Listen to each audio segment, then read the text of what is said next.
Hi అండి, నేను మీ మనిత సుహాని. ఈరోజు నేను మీకు మంచి స్పైసీ అండ్ టేస్టీగా నాటుకోడి పులుసు ఎలా చేయాలో చూపించాలనుకుంటున్నాను. అది కూడా పక్కా పల్లెటూరు స్టైల్లో చూపిస్తానండి. నేను చెప్పినట్లు ఒకసారి మీ ఫ్యామిలీ మెంబర్స్కి చేసి పెట్టండి, ఫిదా అయిపోతారంతే. ఖచ్చితంగా చెప్తున్నానండి. ఓకే, ఇక లేట్ చేయకుండా ప్రాసెస్ ఏంటో చూసేద్దాం రండి. ముందుగా నా ఛానల్ను కొత్తగా చూస్తున్నవారు సబ్స్క్రైబ్ చేయండి ఫ్రెండ్స్. ఓకే, ప్రాసెస్లోకి వెళ్ళిపోదాం. ముందుగా స్టవ్ మీద కళాయి పెట్టుకొని 5 టేబుల్ స్పూన్ల ఆయిల్ వేసుకోవాలి. ఆయిల్ వేడైన తర్వాత జీలకర్ర కొద్దిగా వేసుకోవాలి. ఎక్కువ వేసుకోకండి, కొంచెం వేసుకుంటే సరిపోతుంది. తర్వాత సన్నగా కట్ చేసుకున్న ఉల్లిపాయ, పచ్చిమిర్చి వేసుకోవాలి. ఇక్కడ నేను 3 పెద్ద ఉల్లిపాయలను తీసుకున్నాను.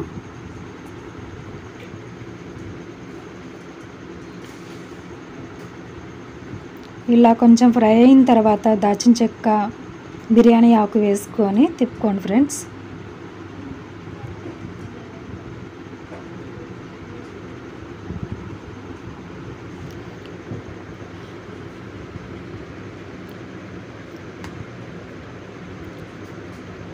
ఇలా ఆనియన్స్ ఫ్రై అయిన తర్వాత అల్లం వెల్లుల్లి పేస్ట్ 2 టేబుల్ స్పూన్లు వేసుకోవాలి.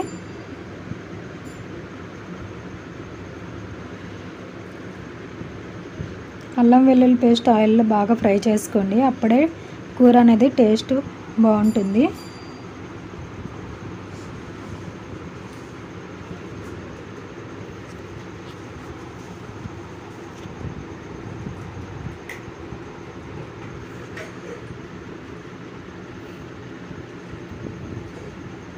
ఓకే, ఇలా అల్లం వెల్లుల్లి పేస్ట్ బాగా ఫ్రై అయ్యేంత వరకు తిప్పుకోండి. తర్వాత సన్నగా కట్ చేసుకున్న టమాటాలను ఒక 3 తీసుకొని వేసుకోవాలి, కట్ చేసుకొని.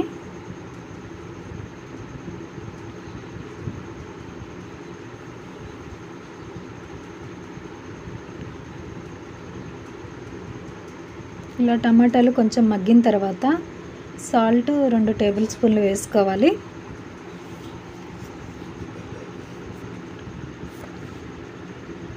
తర్వాత కారం ఒక 2 టేబుల్ స్పూన్లు వేసుకోవాలి.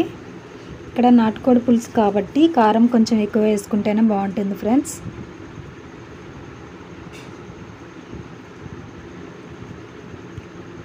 తర్వాత పసుపు కొద్దిగా వేసుకోవాలి. గరం మసాలా 1 టేబుల్ స్పూన్, ధనియాల పొడి కొద్దిగా,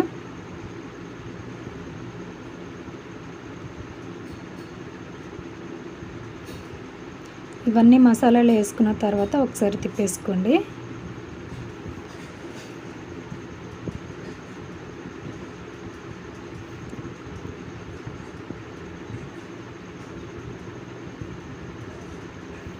ఇలా కొంచెం మగ్గిన తర్వాత కొద్దిగా వాటర్ పోసుకోండి.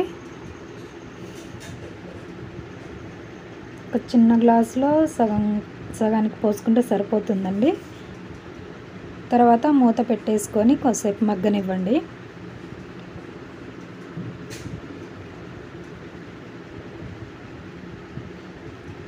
ఇలా టమాటాలు బాగా మగ్గిపోయిన తర్వాత ఒకసారి తిప్పుకొని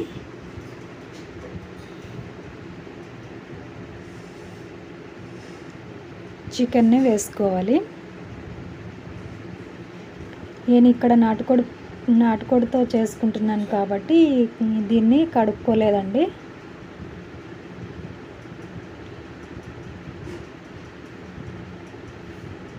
ఇది కోసేటప్పుడే కడుగుతారు కాబట్టి కోసిన తర్వాత కడుక్కోనే అవసరం లేదు.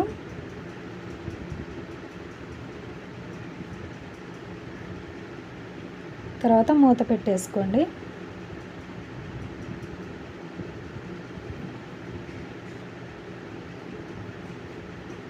ఇలా మగ్గిన తర్వాత ఒక పెద్ద నిమ్మకాయ సైజ్ అంతా చింతపండు తీసుకుని దాని నుండి తీసుకున్న పులుసుని పోసుకోవాలి. తర్వాత 1/2 లీటర్ వాటర్ పోసుకోవాలి. ఇది నాటుకోడి కాబట్టి ముక్క తొందరగా ఉడకదు కాబట్టి వాటర్ నేను 1/2 లీటర్ తీసుకున్నాను.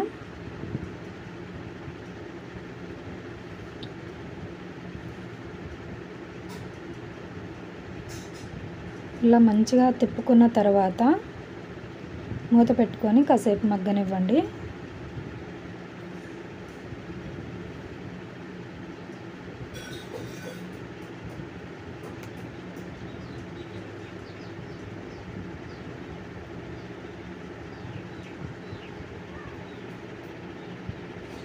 తర్వాత మూత తీసేసుకొని బియ్యపిండి ఒక 2 టేబుల్ స్పూన్లు వేసుకోవాలండి. బియ్యపిండి ఎలా తయారు చేయాలో ఇంతకుముందు వీడియోలో చేశానండి. ఆ లింక్ అనేది డిస్క్రిప్షన్లో పెడతాను, ఒకసారి చూడండి.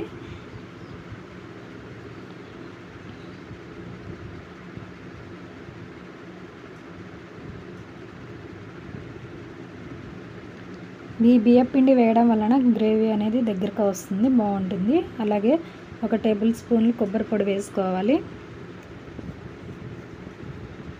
తర్వాత చికెన్ మసాలా ఒక 2 టేబుల్ స్పూన్లు వేసుకోవాలి.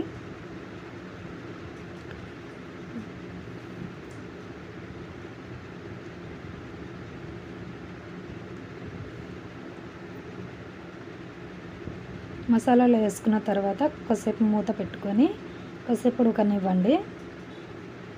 ఇలా ఉడికిన తర్వాత లాస్ట్లో కొత్తిమీర వేసుకోండి. ఓకే ఫ్రెండ్స్, నాటుకోడి పులుసు అనేది రెడీ అయింది. నేను చెప్పిన విధంగా ఒకసారి మీరు ట్రై చేసి మీ ఫ్యామిలీ మెంబర్స్కి టేస్ట్ చూపించండి, ఫిదా అయిపోతారంతే.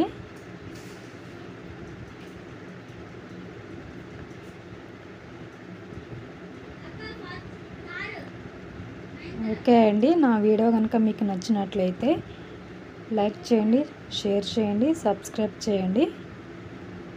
ఈ వీడియోని మీరు తప్పకుండా ట్రై చేయండి ఫ్రెండ్స్. Thank you.